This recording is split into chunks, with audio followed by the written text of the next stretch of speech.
말랑한 게 아니라. 괜찮으시죠? 네. 네. 네. 혹시 중간에 뭔가 좀 깜빡하시더라도 저희가 사건 현장을 목격했으니까 양해를 좀 해야 되지 않을까 싶고요. 그리고 장항준 감독님 부축하는 거 사진 찍혔나요? 찍혔어야 될 텐데. 농담처럼 시작해봤지만 네, 뭐 괜찮으시겠죠? 시작하겠습니다.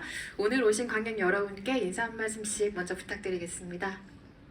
장항준 감독님부터 하실까요? 네. 안녕하세요. 영화 왕가 사는 남자의 감독 장항준입니다. 반갑습니다.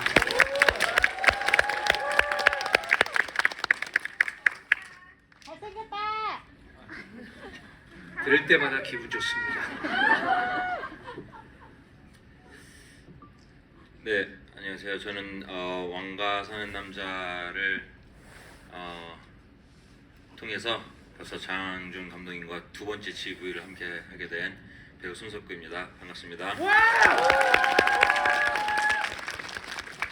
네, 그러니까요. 오픈 더 도어라는 연출작도 함께 관객과의 대화를 해주셨고 오늘도 또 흔쾌히 자리에 나와주셨는데 제가 듣기로는 왕가 사는 남자 현장에 커피차도 보내주셨다고 들었는데요. 그때 장항준 감독님이 꼭 그 감독님 사진을 같이 넣어서 보내달라고 하셨던 것 같은데 네, 부끄러운 기억을 되주는 건가요 혹시? 저는 왕가 사는 남자와 그 시작 저는 정말 인연이 많은 영화인데 잠깐만 그거를 얘기해도 될까요? 그러니까 물론 감독님과의 인연도 있고 그리고 제가 그 연애에 빠진 로맨스라는 영화 과거에 만든 영화가 있어요. 그 영화에서 PD를 하셨던 분이 그 임은정 그때 당시에 이제 PD님이 그 독립을 하셔서 제가 알기로는 처음으로 제작을 하신 영화이기도 하고 그리고 여러분들 그 다 아시잖아요. 예전에 그 유퀴즈에 나와가지고 굉장히 유명하신 그 장원석 그 대표님하고 저 굉장히 친한데 이제 또 제작을 하셨고 그리고 제 개인적인 매니저가 있어요. 제 매니저가 그 여기 제작부로 들어가서 또 일을 했어요. 그 본인이 제작을 좀 배워보고 싶다고 해서 그래서 많은 분들이 그 제가 아는 많은 분들이 이 영화에 참여를 하셔서 제가 이제 커피차도 보내게 됐었습니다. 정말 약간 조금 충격이 왔나 봐요. 원래도 말을 잘 못하는데 지금 조금 더 안 되는 것 같아요. 이거 커피차 너무 진짜 사실 어찌 보면 그분들 중에 제가 손석구 씨랑 제일 안 친한 사람이에요. 굳이 이제 제가 그 제 사진을 써달라고 말씀드렸던 이유는 좀 과시하고 싶었달까요? 친분을 없는 친분을 그래서 그 사진을 제가 우리 굉장히 친한 척하고 찍은 사진을 써서 그래서 굉장히 좀 뭔가 저 스태프들한테 좀 의시됐던 그런 순간들이 기억이 납니다. 아마도 누군가에게 커피차를 보내달라는 멘트로 연예뉴스 기사가 나는 감독님은 우리나라의 장항준 감독님이 유일한 이 스타성을 정말 어쩌면 좋을지 모를 만한 지점이 있고요. 아니 본격적인 이야기 시작하기 전에 손석구 배우님 지금 미국에서 막 오셨잖아요. 선댄스 영화제 다녀오셨죠? 네, 어제 왔어요. 네, 출연작으로 가셨죠? 네. 조금 더 얘기해 주시면 안 될까요? 선댄스 어떠셨는지. 배드포드 파크라는 영화로 다녀오셨죠? 네. 선댄스 영화제가 뭐 영화가 잘 된 것 같고요. 뭐 그렇습니다. 되게 충격이 많이 크시네요. 네, 약간 시간을 멀어드리면 그 미국 인디 영화의 정말 보석 같은 작품들이 모이는 영화제가 선댄스 영화제고 그래서 뭐 한국 배우들과 협업한 작품들이 매해는 아니어도 간간히 소개되기도 하는데요. 그렇게 소개된 영화 중에 한 편이 여러분 많이 좋아하시는 미나리라는 작품도 선댄스를 통해서 소개가 된 작품입니다.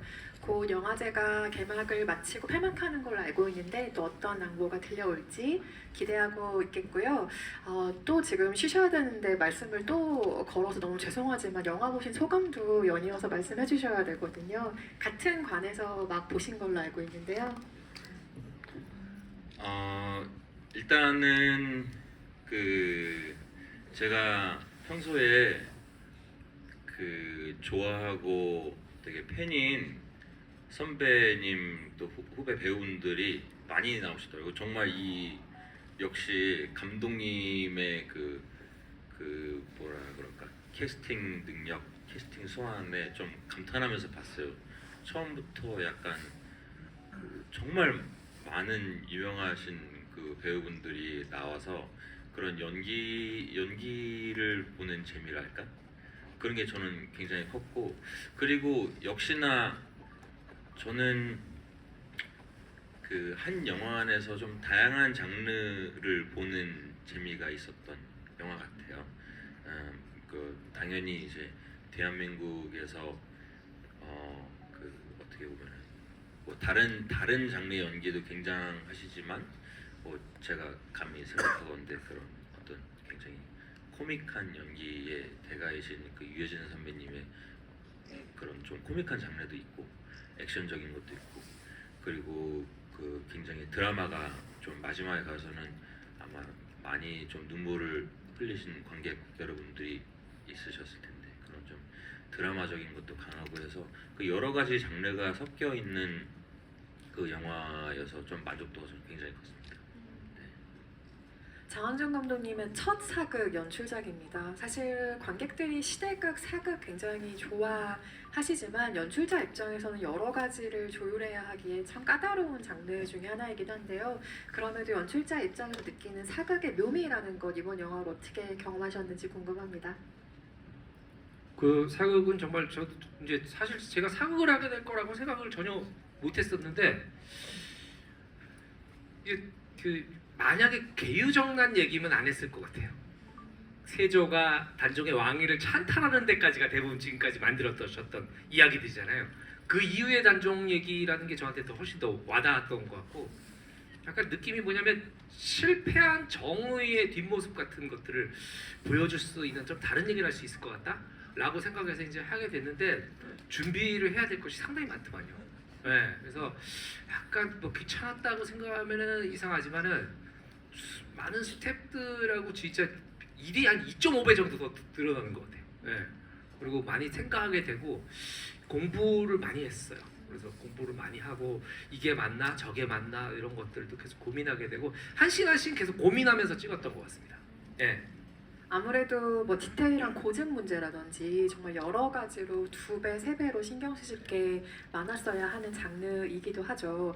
방금 계유정난 얘기를 잠시 해주셨는데 수양대군의 존재를 이영화에서 혹시나 기대하셨던 분도 계실 수도 있겠습니다. 하지만 우리는 한명회라는 한 명의 거대한 빌런으로 그 모두를 포함시켜 놓은 인물을 만나게 됐는데요.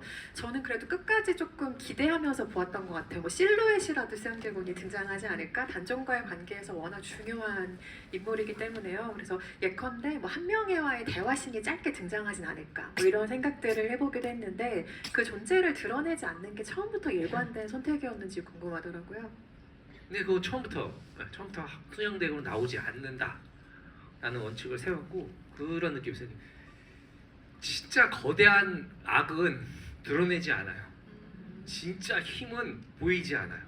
네, 진짜 힘은 보이지 않는데 그 물리적인 힘을 생사하는 것이 한명회.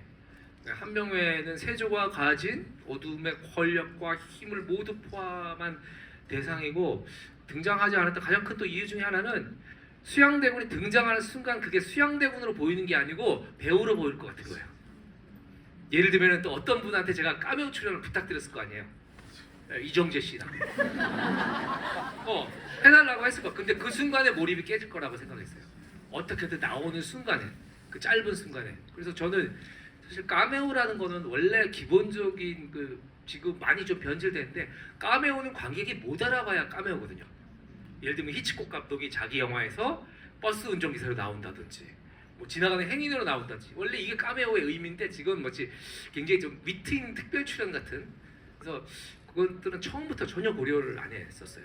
그냥 한명회, 이건 오로지 한명회의 어떤 안타고니스트로서 존재해야 되겠다고 생각을 했습니다.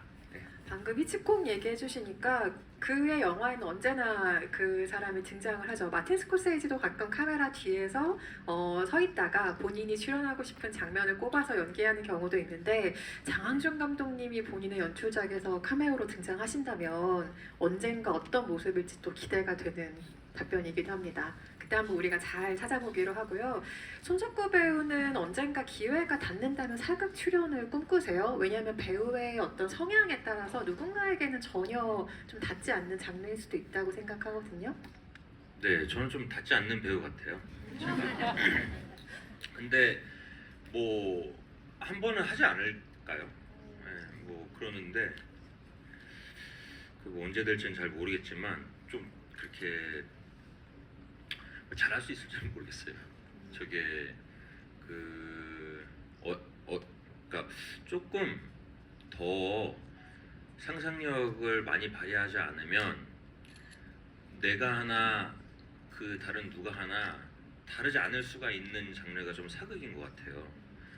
그러다 보니까 그렇다고 좀 무리수를 뒀다가는 뭐 자칫 우리가 알고 있는 어떠한 그 사극의 범주가 있잖아요. 거기서 또 너무 벗어나도 안 될 것 같고 그냥 뭐 막연하게 상상을 해봤을 때 참 쉽지 않은 작업일 것 같아요. 그러면 이거는 정말 한 80%쯤은 그냥 농담으로 해보는 질문이기도 한데 만약에 이 영화의 캐스팅 보드가 완전히 비어있다. 지금 시나리오만 나오고 캐스팅을 시작해야 되는 단계다. 그런데 손석구 배우는 무조건 한 역할을 맡겨야만 한다. 라고 한다면 장항준 감독님은 어떤 역할을 이 영화에 제안하고 싶으세요? 일단 이용이는 아닐 테고요. 예, 매화도 나이에서 아닐 안 테고. 되나요? 예, 그래서 제가 만약에 그 배우님께 제안을 드리면 이게 사실 악인을 그리는 게 배우로서는 되게 흥미로운 지점에 있다고 생각을 해요. 그러니까 어떤 악인을 탄생시킬 것이냐, 어떤 고정관념을 내가 그걸 뒤집어 엎고 새로운 인물을 창조할 것이냐라는 것들을 봤을 때 지금 이번에 했던 한 명에는 유지태적 한 명이에요. 예, 유지태 씨가 해석한 유지태적 한 명인데 손석구 씨가 했으면 또 손석구적 한 명애가 나왔을 거라고 생각을 해요. 금성대군 같은 경우에는 사실은 그렇게 재밌는 역할은 아니잖아요. 너무 막 정의롭고. 근데 또 손석구 씨 자세히 보면은 선함 뒤에 이상입니다. 자세히 봐야만 알 수 있는 어떤 답변인 것 같지만 네, 저는 한 명에도 지금 얘기해 주셔서 상상을 해보고 있었는데 또 파격적으로 막도개비 같은 역할을 또 손석구 배우가 해주신다면 얼마나 또 새로운 사랑스러운 모습의 캐릭터가 탄생할까 좀 익살스러운 모습도 한번 사극에서 보면 재밌겠다 라는 상상을 머릿속으로 하고 있었습니다. 배우들은 내가 출연하지 않은 작품을 볼 때 다른 배우의 어떤 점을 눈여겨서 볼까요? 손석구 배우에게 그 지점 여쭤보고 싶고요. 왜냐하면 같은 직업군이기 때문에 오히려 배우는 의식하려 하지 않을 수도 있다는 상상을 좀 해보게 됩니다. 그럼에도 눈이 가는 경우가 있을 텐데요. 어떤 경우일까요? 뭐 참고로 저는 뭐 한다면 그 토끼를 잘 잡던 이게 그 제가 달리기가 좀 빠르거든요. 싶어서. 그리고 그 이용이를 연기하신 그 박지훈님이 저는 좀 보면서 좀 연기를 잘한다는 생각을 많이 하면서 봤는데 아까 제가 말씀드렸던 그런 그러니까 너무 적절히 자기의 색깔이 좀 잘 들어간 그런 좀 연기였던 것 같아요. 네. 그게 좀 나한테 저런 대사가 오면은 저렇게 했을까 싶으면 그러니까 적당히 소년 같은데 좀 어른 같고 그리고 조금 그런 사극 우리가 흔히 알고 있는 사극 말투라는 게 있잖아요. 그것도 뭐 우리가 좀 익숙한 그 범주 안에서 좀 되게 진짜 옛날 사람이 말하면 왠지 저럴 것 같아. 그 처음에 목소리부터 이렇게 등장할 때, 그러니까 처음에 이제 유배를 가서 방 안에 있고 모습을 드러내지 않잖아요. 그러면서 이렇게 뭐 목소리만 나올 때 그럴 때 좀 저는 목소리가 참 좋다 그런 생각도 했었고 그 질문이 그게 맞잖아요. 그렇죠. 네. 다른 배우의 인상적인 장면에 대해서 제가 잠시 후에 네, 다시 네. 한번 여쭤볼게요. 그 배우들에 대한 얘기로 넘어가 보겠습니다. 제가 오늘 수습할 게 좀 많이 있네요.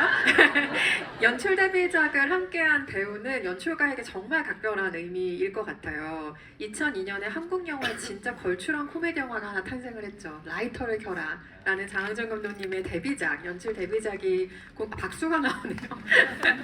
공개가 됐었는데요. 이 영화에 유해진 배우가 출연을 했었죠. 그래서 2002년에 함께 작업을 하시고 2026년에 개봉하는 영화로 다시 한번 배우와 감독으로 만나신 셈인데요. 두 분 다 그간 각자의 자리에서 굉장히 크게 성공한 이후의 만남이기 때문에 그 작업하신 소감도 조금 남달랐을 것 같기도 하고요.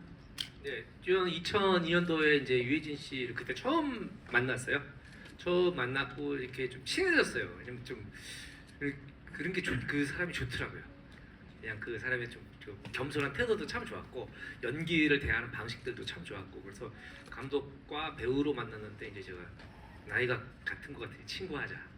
그래서 이제 저희 부부랑 참 많이 놀았어요. 놀았는데 이제 그때는 유해진 씨가 이렇게 영화 배우긴 하는데 이름은 모르는 사람들이 약간 그런 분이었는데 지금 그 20몇 년 동안의 사이에 유해진 씨는 우리는 한국 영화를 대표하는 엄청난 배우가 되셨잖아요. 그래서 근데 이제 희한한 건 변함이 없다는 거예요. 변함이 없다. 그리고 오히려 연기에 대한 어떤 폭 그런 것도 넓어지고 깊이가 더 있어졌다. 그래 유해진 씨한테 제가 그 모니터를 보면서 그런 얘기를 했습니다. 혜진아, 20대 때 너는 눈이 그냥 찢어진 것 같았는데 지금은 깊어졌어. 그게 주름의 효과인지 그게 나이가 들면서 자연스럽게 배우의 얼굴이 만들어진 건지 아니면 너의 삶의 켜켜이 얼굴에 쌓여진 건지 난 그건 모르겠는데 깊어졌어. 그래서 조금만 눈물이 맺히면 저 안에 되게 깊은 슬픔이 있는 것 같은 느낌이 이제 든다고 얘기를 했고 그리고 친구라서 그런지 몰라도 되게 편하기도 하면서 서로 굉장히 예의를 갖췄어요. 무의식적으로. 유해진 씨도 저한테 현장에서 감독님, 저도 유해진 씨, 뭐 혜진 배우님 오시라 해라 뭐 이렇게 하고 이제 그 밤에 이제 술 먹을 때는 뭐 야, 개, 뭐 새, 뭐 이렇게 했는데 같이 일을 하면서 하기 전에 그 안태진 감독님한테 물어봤었어요. 그 이 올빼미라는 영화였어요. 저는 옛날에 유해진 씨랑 같이 일을 해봐서 요즘에 어떻게 일을 하는지 모르니까 제가 이제 그런 유해진 씨를 좀 알고 있어야 될 것 같아가지고 안태진 감독님한테 여쭤봤는데 너무 도움을 많이 받았던 고마운 배우였다. 현장에서 외롭지 않았다. 이렇게 얘기를 해주시는 거예요. 그래서 제가 이번에 일을 하면서 똑같이 얘기하고 다니고 있어요. 너무 많은 도움을 받았고 그리고 외롭지 않았어요. 상의하고 토론하고 그리고 이렇게 하면 어때 저렇게 하면 어때 물론 이제 말투는 막 이렇게 하면 어떨까 이렇게 하기도 하고 이렇게 했지만은 거의 매일 끝나고 나서 둘이 같이 한잔하면서 낮에 찍었던 촬영 얘기하고 그리고 그 다음에 이거 새롭게 이거 대사 같은 거 추가하면 어떨까 하는데 그게 정말 너무나 행복했죠. 우리가 진짜 어렸을 때부터 하고 싶은 영화를 하고 있잖아요.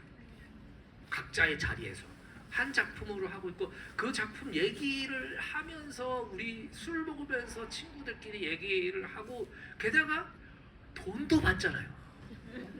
이게 얼마나 좋습니까? 행복한 시절이었다. 그렇게 생각을 합니다.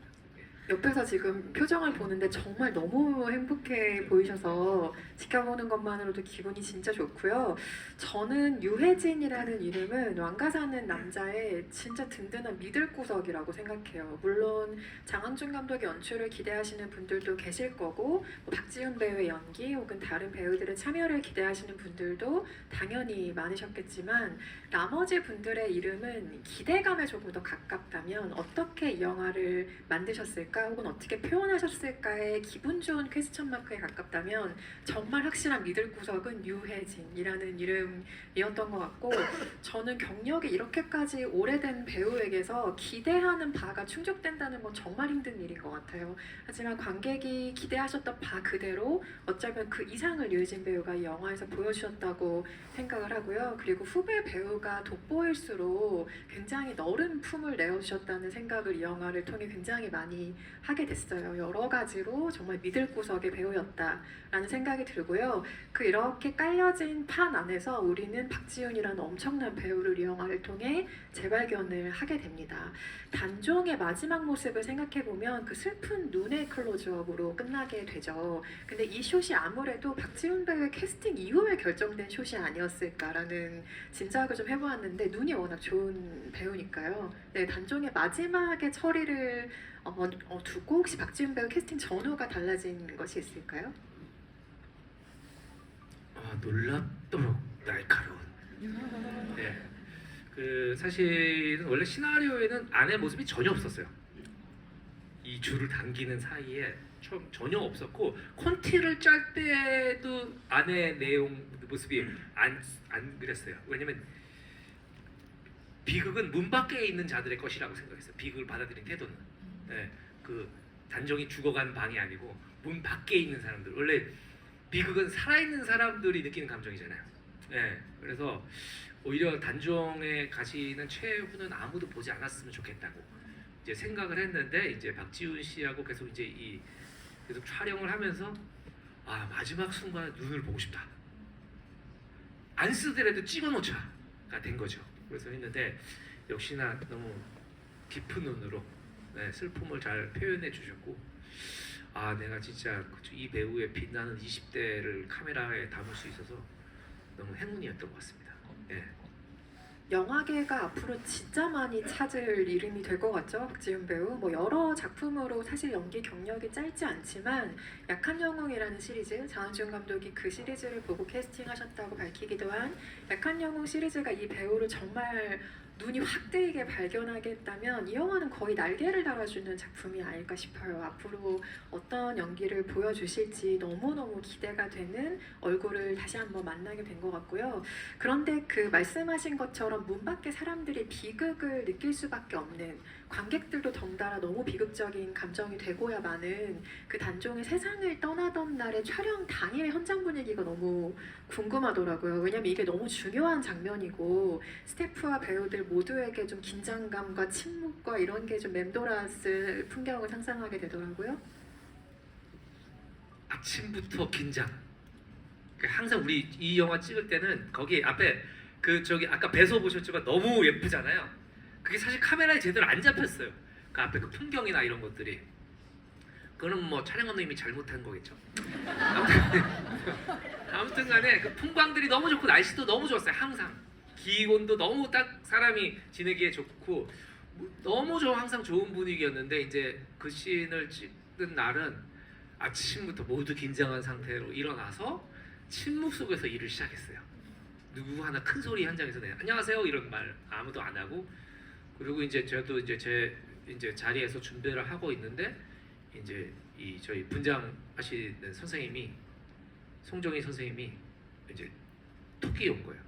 감독님 빨리 여기 분장 차로 오시면 안 돼요? 왜요? 혜진 배우님이 울고 계세요. 찍기 훨씬 전인데. 거기서 갔더니 정말로 막 분장을 하면서 막 우고 계시더라고요. 그래서 내가 그게 뭐 어떻게 위로할 수도 없고 뭐 어떻게 할 수가 없잖아요. 그래서 그냥 등을 이렇게 한번 툭툭툭 두드려주고 이렇게 감정이 계속 빠져 있어가지고 주체가 안 되는 거예요. 그래서 현장에 올 때도 이제 이 배우 다른 배우들도 그렇고 저기 스태프들한테도 굉장히 중요한 촬영이니까 다들 큰 소리 내지 말고 배우의 감정을 지켜줘야 된다.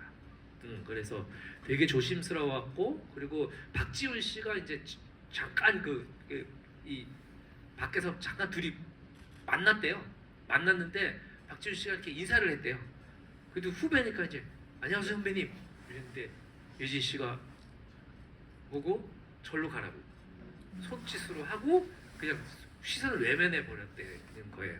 그래서 아 진짜 그래서 어찌 보면 촬영할 때 카메라 돌아갈 때 두 사람은 처음으로 서로 마주봤어요.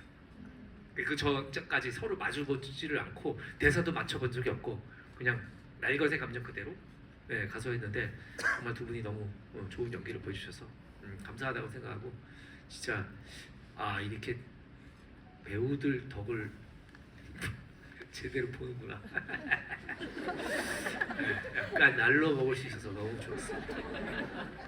모니터를 보며 기쁨을 감출 수 없는다 이런 모습을 한번 상상해보게 되고요. 아까 손석구 배우님, 박지훈 배우 얘기도 잠깐 해주셨지만 관객으로서 가장 인상적으로 남는 장면 혹은 동료 배우로서 감탄한 장면 이 두 개가 일치하는지도 궁금해요. 각각 다른 장면일 수도 있다고 생각하거든요. 제가 감탄한 장면과 재밌게 본 장면이요? 그렇죠. 근데 배우로서, 관객으로서 이게 동일한가요? 그런 것 같아요. 네. 저는 그러니까 사실은 역시나 마지막인 것 같은데 그러니까 저는 사실 역사적 배경이 없었어요. 네, 아예 없이 봤어요. 네, 그래서 정말로 둘이 잘 될 거라고 믿어 의심치 않았었어요. 저는. 네, 솔직히. 왕과 영원히 사는 네, 남자가 네. 되고 저는 이게 뭐 실화 바탕인지도 몰랐고, 그리고 그냥 그러니까 왕이 그렇게 됐지만 뭐 다시 왕으로 돌아갈 수는 없겠지만 그래도 뭔가 둘이 합심해서 그 이겨낼 줄 알았어요. 근데 너무 놀랐어요. 그래서 저는 그러니까 이럴 수도 있어요, 감독님. 그러니까 저는 어떻게 이해를 했냐면요. 그 활로 자기를 죽여달라고 했잖아요. 네, 활줄로. 네. 활줄로. 그리고 문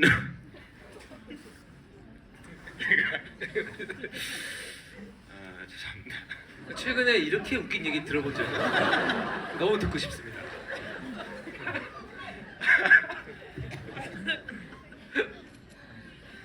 문 안에를 안 보여주신 그 네. 깊은 뜻을 저는 이해를 못하고, 그러니까 뭔가 반전이 있을 비극은 밖에 남은 자들의 것이라는 걸 저는 모르고 어.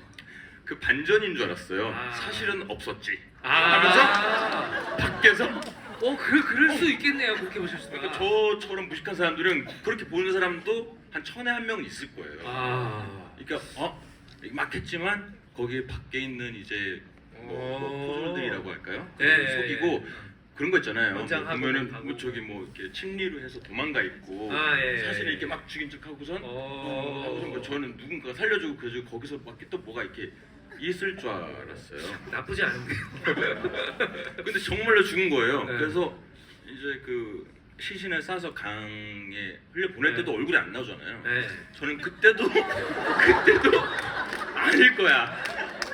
사실은 저렇게 했지만 어딘가에 딴 데 가면 어떻게 굴 속에 들어가면 둘이 만날 거야. 뭐 이런 그 희망을 계속 품었는데 마지막에 이렇게 나오면서 진짜 그 뭐 이렇게 무슨 시대 몇 년 하면서 이렇게 나오잖아요. 그래서 뭐야 이거 진짜 있었던 일이야?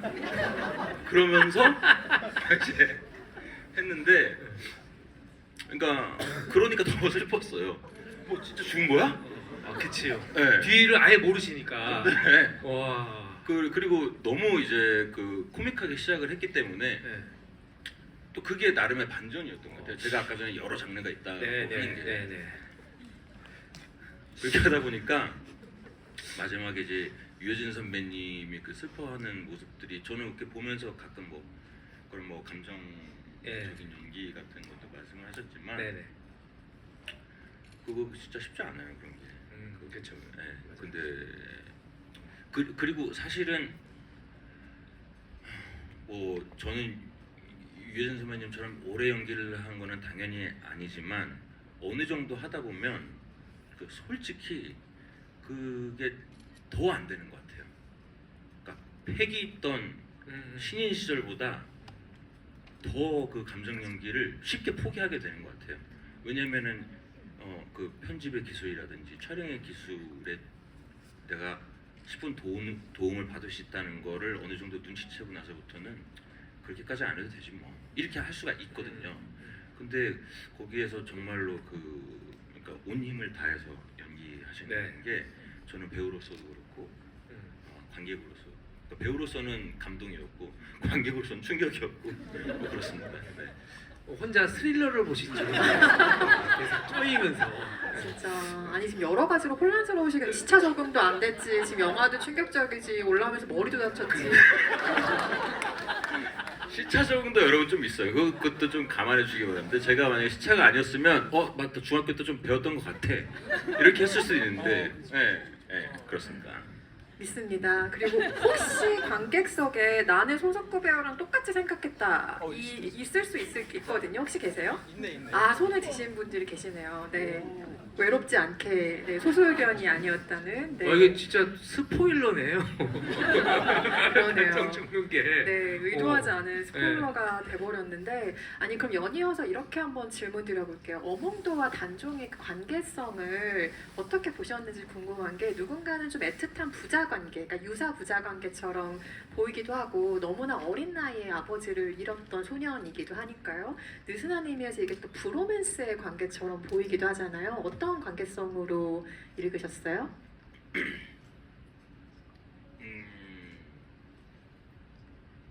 그러니까 저는 기본적으로 선한 사람들이라고 생각을 했어요. 둘 다 선하기 때문에 그 좀 서로를 알아봤달까 그리고 좀 통했달까 거기에 그러니까 그런 부분도 있는 것 같아요.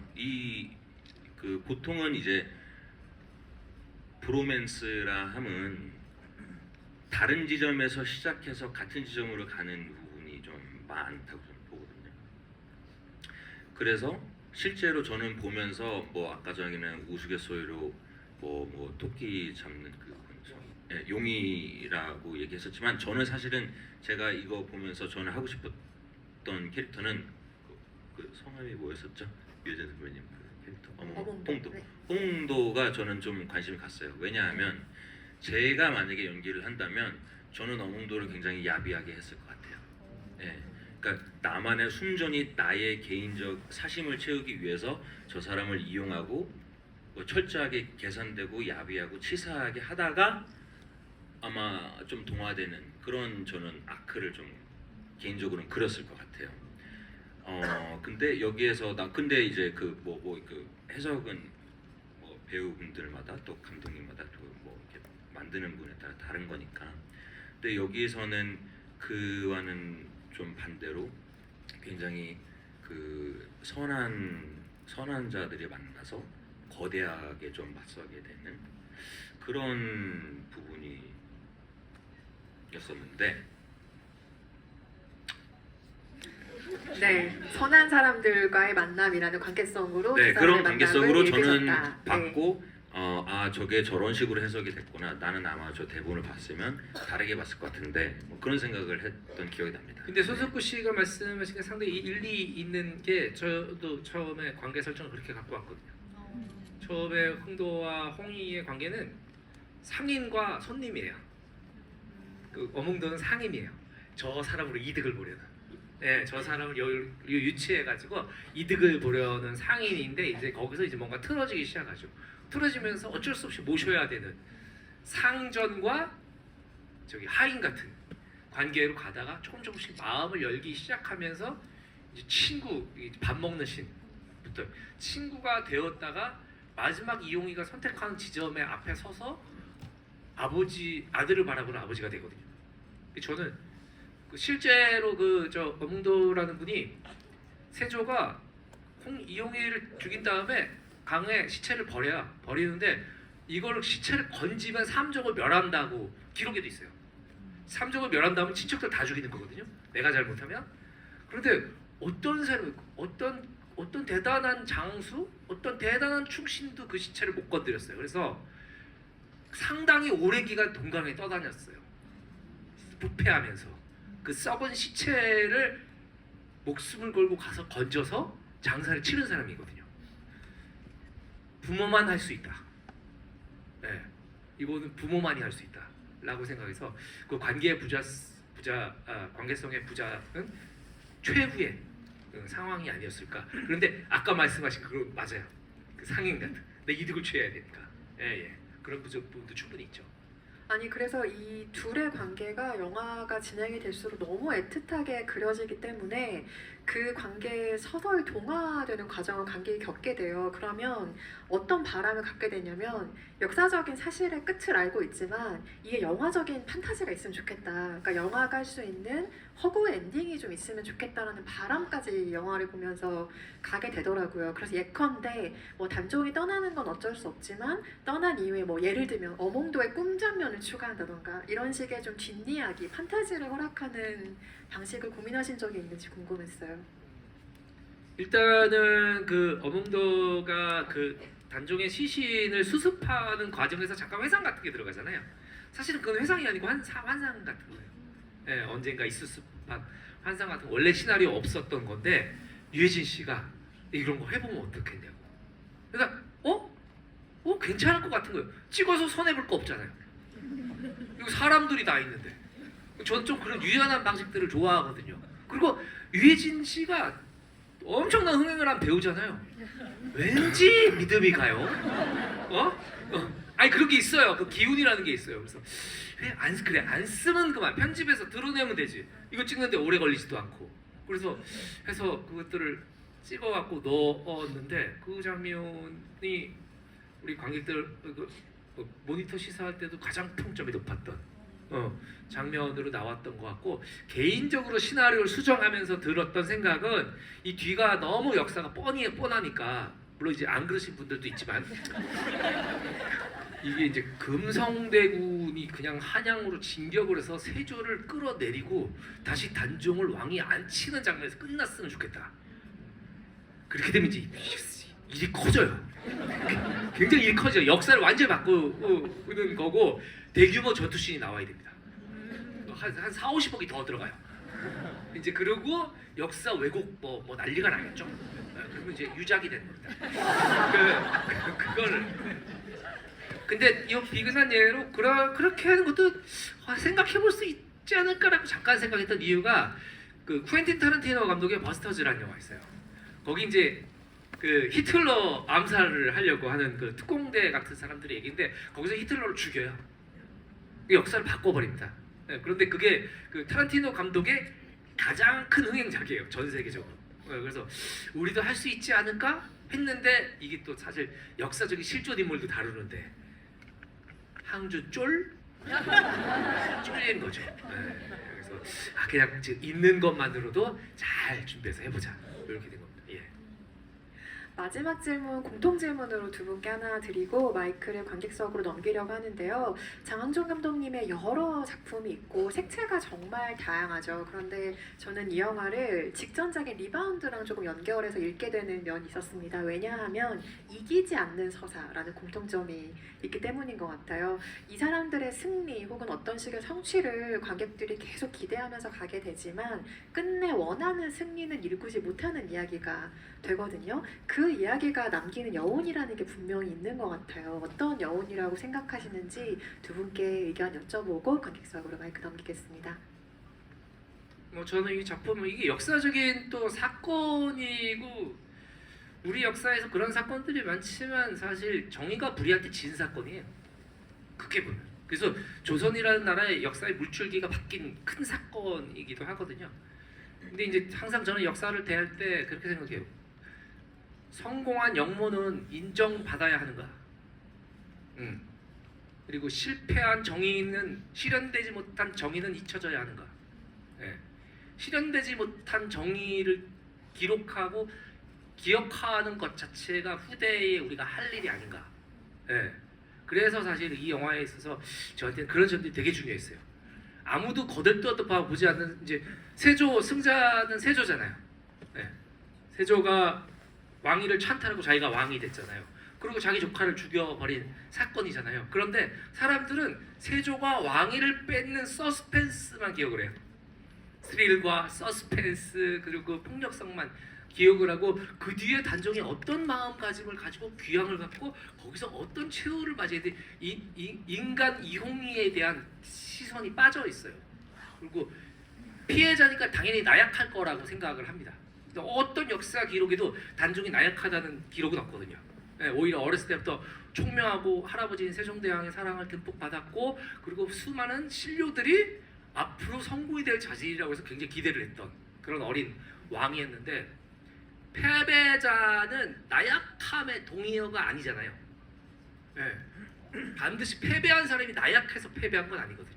네.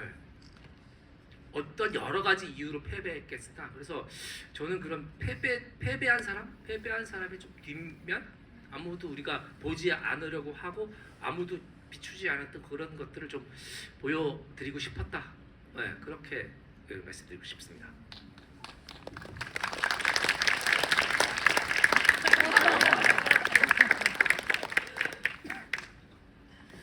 저는 흡사 EBS나 그 JTBC에서 하는 그 역사 강의를 바로 옆에서 직관한 것 같은 느낌이었어요.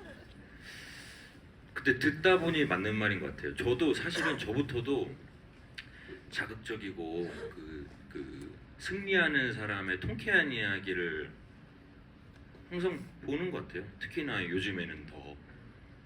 네.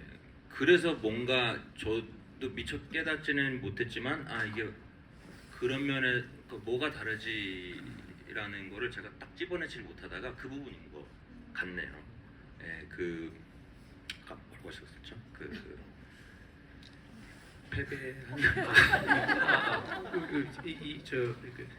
실현되지 못한 정의는 잊혀져야 하는가? 잊혀져야 하는가? 네. 그게 그런 영화들이 좀 많이 나와야 되는 게 아닌가 그런 생각을 했습니다.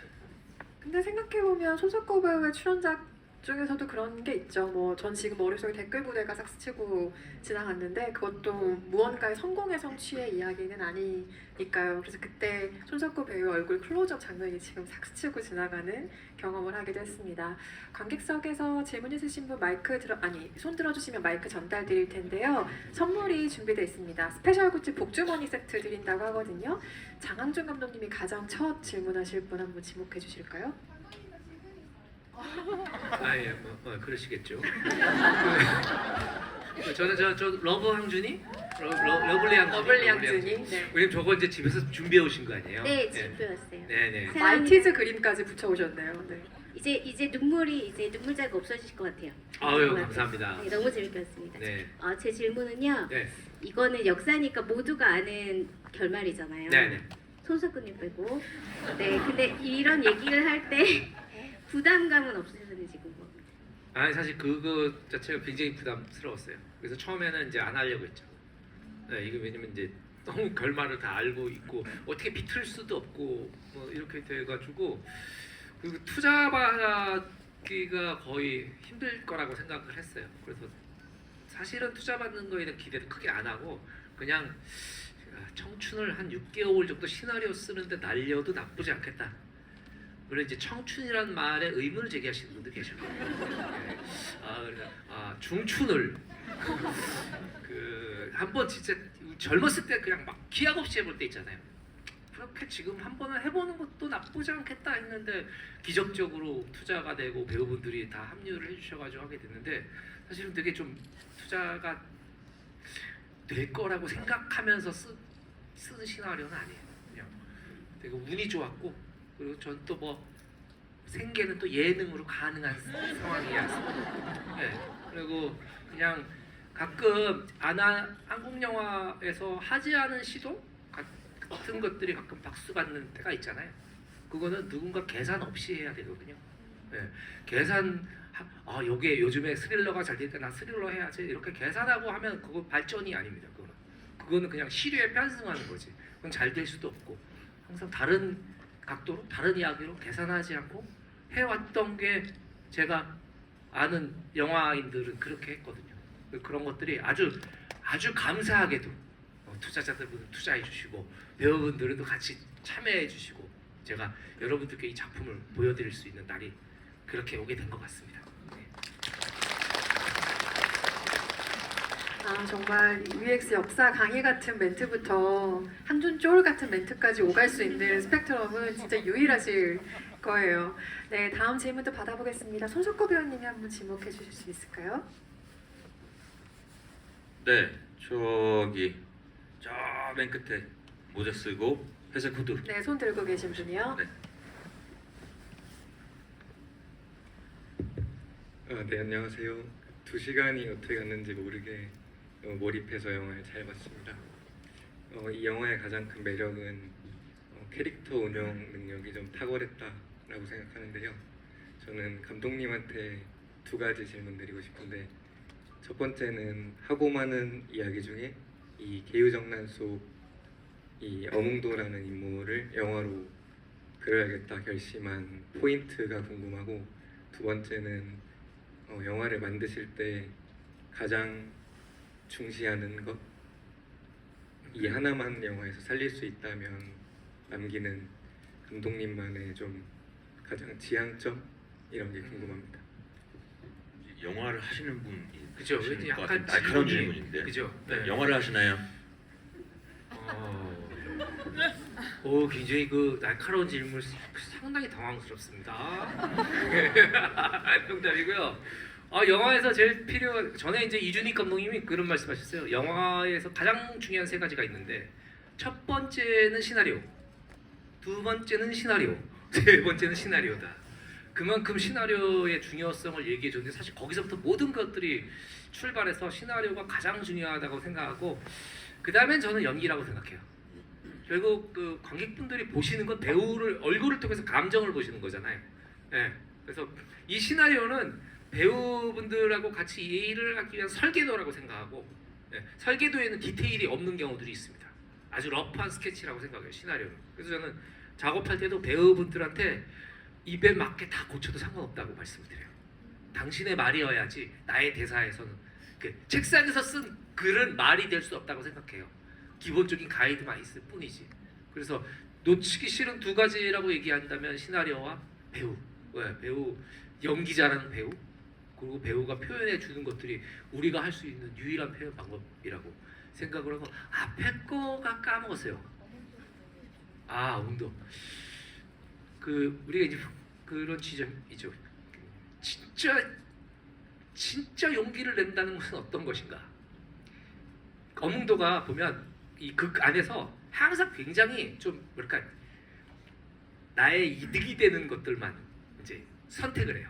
항상 그런 선택을 하거든요. 항상 그런, 처음부터 모든 그런 선택을 해요. 어찌 보면 개인에게 있어서는 합리적인 선택이에요.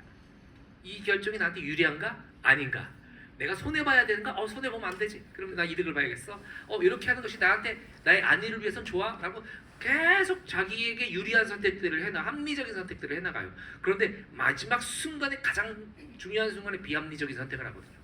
네.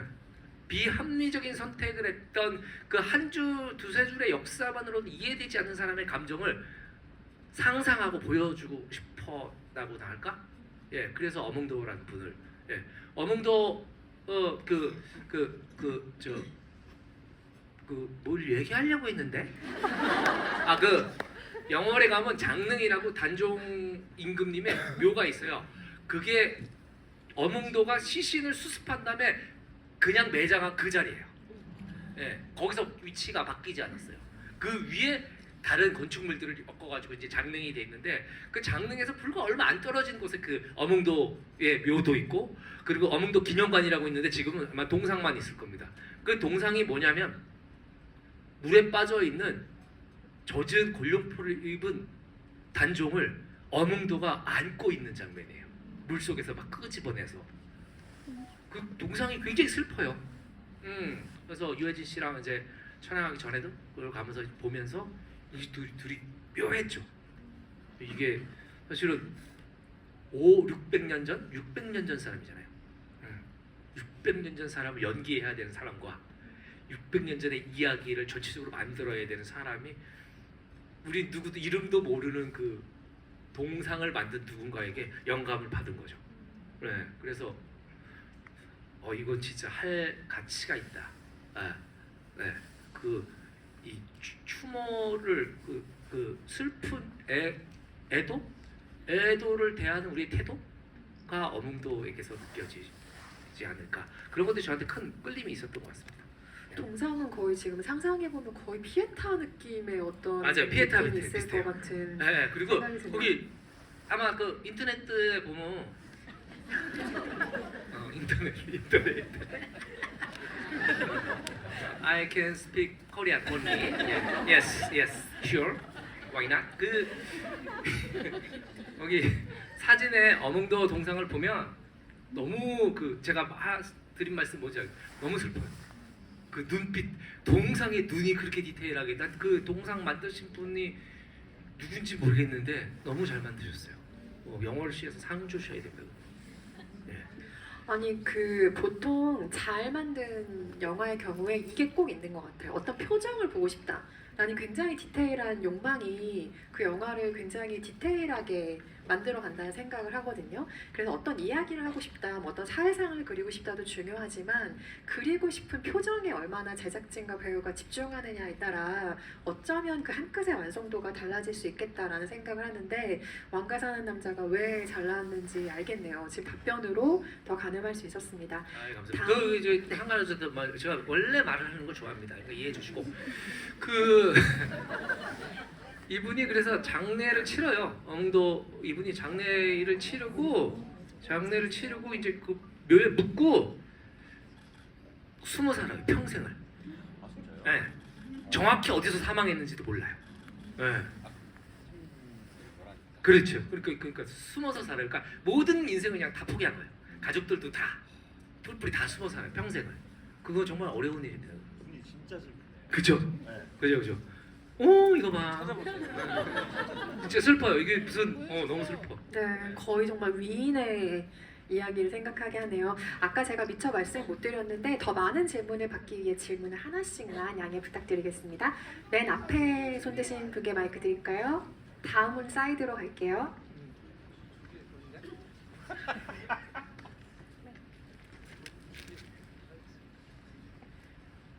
네, 감독님 영화 일단 잘 봤고요. 개인적으로 완급 조절이 아주 훌륭한 영화였다고 생각합니다.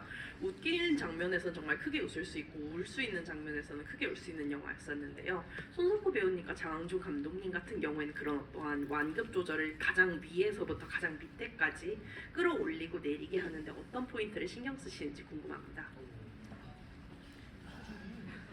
각각 연출과 연기의 면에서 얘기해 주실 수 있겠네요. 생각지도 못한 그런 거 생각을 해봐야겠네요. 코미디 할 때 뭐든 저는 이거 아마 근데 감독님이 먼저 하시는 게 좀 제가 생각할 시간을 좀 많이 양보한 이유가 이겁니다. 저도. 아니 뭐 완급 조절 제가 그럼 먼저 아니, 저도 막 딱히 지금 너무 질문이 너무 생각지도 못한 적이어서 완급 조절이라는 건 전 그거 같아요. 끊임없이 배우하고 얘기하고 어느 정도의 감정을 여기서 갖고 갈 것이냐 이 씬에서 또 어느 정도의 감정을 갖고 가시냐. 그러니까 사실은 다 머릿속으로 미리 계산을 해놓거든요. 계산을 해놓는데 이게 글은 무생물이잖아요. 대본은 무생물입니다. 근데 이제 그게 카메라도 무생물이에요. 그런데 이제 그걸 카메라 스위치를 누르고 카메라가 돌아가는 순간에 그 앞에 있는 배우는 생물이잖아요. 이 배우의 그 미묘한 표정 변화와 이런 것들이 약속돼 있어도 배우는 하면서 자기도 모르는 신세계를 경험할 때가 있거든요. 그러면 비로소 그 캐릭터가 생물이 돼요. 활자였던 것이. 그것들이 생물이 되는 순간에 통제가 안 돼서 나중에 영화를 망치는 경우도 상당히 많잖아요. 요 정도면 관객이 충분히 생각했을 거야 라고 우리끼리 막 오버해가지고 뒤에 감정이 안 붙거나 이런 것들이 많은데 그래서 좀 이번에 작업할 때도 좀 촘촘히 했던 것 같아요. 그래서 유해진 씨랑은 제 방에서 단둘이 시나리오 한 장씩 읽으면 넘기면서 같이 얘기했어요. 이 씬에는 기화가 어떻게 서 있을 거야? 이렇게 얘기하고 정말이야? 이렇게 해가지고 하고 여기 카메라는 앵글이 이렇게 진행되고 어떤 배우가 어떤 옷을 입고 서 있을 거야. 뭐 이런 것들. 그리고 유해진 씨는 여기 감정은 대사 이렇게 바꿨으면 좋겠는데 너무 좋은데? 그래서 거기서 그 즉석에서 대사 바꾸고 그러면서 이제 전신을 다 그렇게 했어요. 그러니까 우리 머릿속에는 항상 이렇게 어느 정도 이 그 합의된 틀은 있었지만 그거 자체는 붕괴되거나 뭐 그것을 벗어나는 경우들이 훨씬 많기 때문에 네, 끊임없이 자식 신경 곤두세우고 봐야 되는 것 같아요. 그렇게 일을 했습니다. 그 맞는 말씀이실 것 같아요. 완급 조절은 사실은 저는 개인적으로 제가 생각할 때는 제가 하지는 않고 좀 감독님이 이제 봐주시는 것 같고, 저는 완급 조절보다는 제가 이제 배우로서 저 평소에 하는 건, 그러니까 완급 조절은 저는 안 하는 것 같아요. 잘 안 하고, 저는 아마 그 이제 특히나 뭐 2시간짜리 딱 영화다 하면 이렇게 그래프가 있을 거잖아요. 그거를 그리는 거보다는 이제 캐릭터를 잡는 게 저는 좀 중요한 것 같아요. 그러니까 뭐 A라는 캐릭터를 잡으면 뭐 이런 곡선을 그릴 수가 있겠죠. 근데 뭐 B라는 캐릭터는 전혀 반대일 수도 있는 거인데, 그러니까 일단 저는 좀 그런 거 생각 안 하고, 완급 조절 생각 안 하고, 일단 대본에 충실한 캐릭터를 한 명 설정을 하는데 오래 걸리는 것 같고, 그리고 그 캐릭터가 이제 누군지 알겠다 그러면은 그때부터는 이제 촬영장에는 그 캐릭터만 좀 가지고 가는 것 같아요. 그리고 나서 뭐 어디까지 얘가 갈지는 그날 좀 보는 거죠. 그런데 해보니까 뭐 이 정도인 것 같아. 근데 감독님은 뭐 이 정도야 혹은 요 정도야 이렇게 하면 요거 하나 해보고 요거 하나 해보고 뭐 그렇게 하는 것 같은데요. 네. 동료를 좀 믿어야 한다는 말로 두 분의 이야기가 들리기도 하네요. 네. 네. 시간이 많이 넘는데 짧은 질문과 짧은 답변으로 하겠습니다. 질문 있으신 분 질문 받아야겠죠? 네. 오늘 안 받으면 꿈에 나올 것 같아요. 네.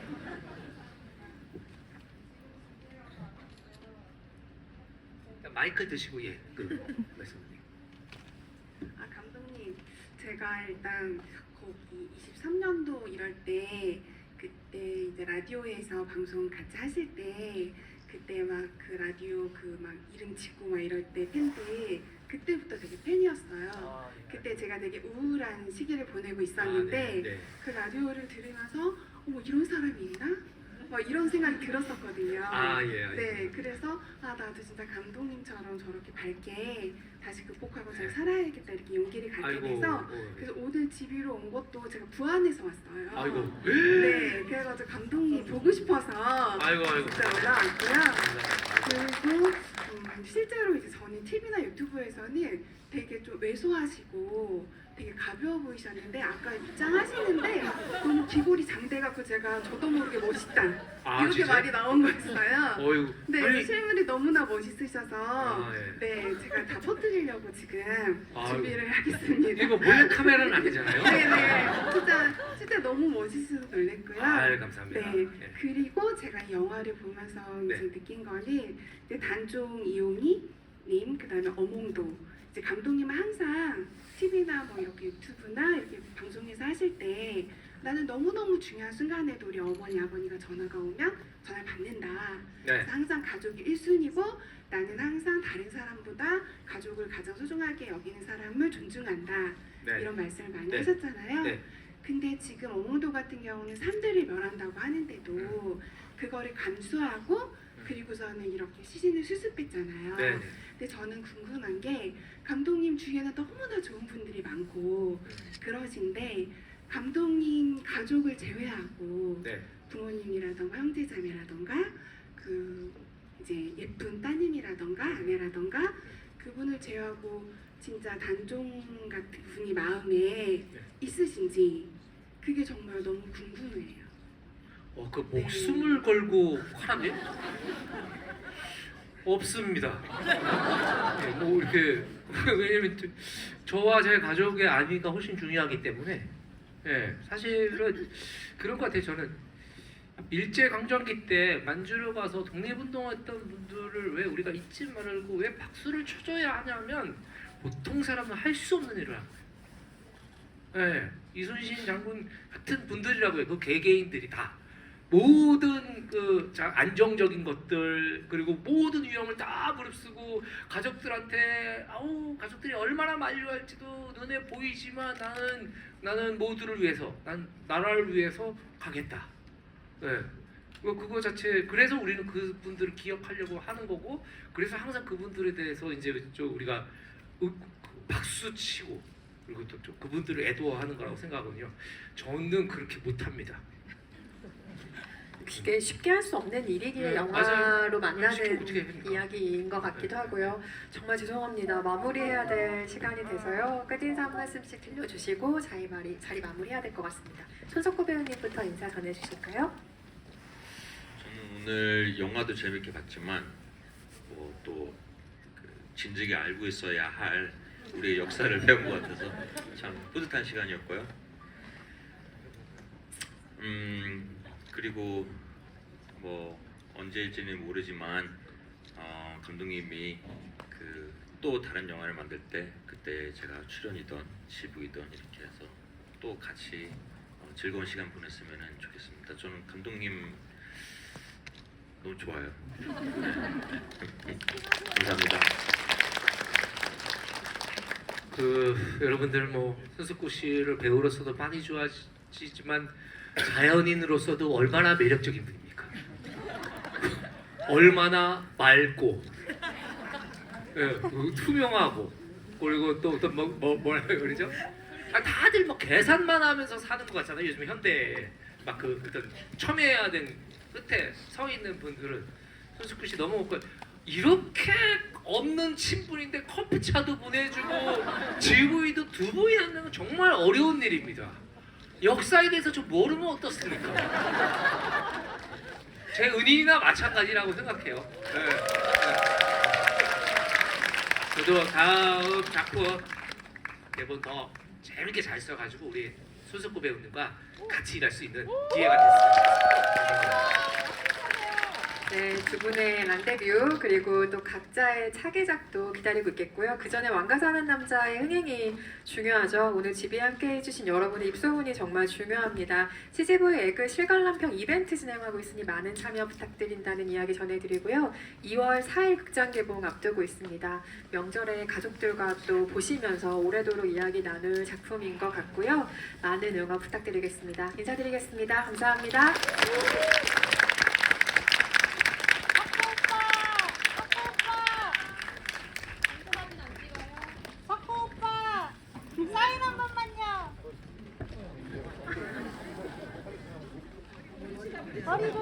죄송합니다. 예, 다 해야 돼요. 아, 사인